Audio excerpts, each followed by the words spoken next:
અમૃત પુષ્પ કેન્દ્ર રાજકોટ, ઉમેશ કામરિયા. હવે આ ભાઈ આજે ત્રીજો દિવસ છે એક્યુપ્રેશરનો, અને એને શું તકલીફ હતી અને શું ફાયદો થયો એના શબ્દમાં સાંભળીએ. તમારું નામ? મારું નામ લખમણભાઈ. ગામ? ગામ ભેંસદેવ. હવે શું તકલીફ હતી તમને મને મોઢામાં?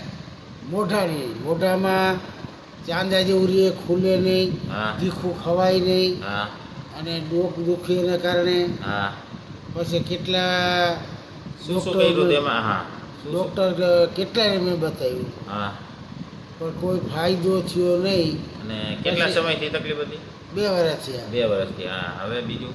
પછી મને આ ભાઈની ખબર પડી, ઉમેશભાઈની. હા. એટલે અહીંયા આવ્યો. હા.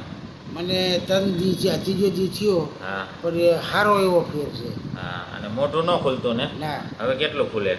હવે આ 2 વેઢામાં વહી જાય. પેલા ન જતા ને? ના.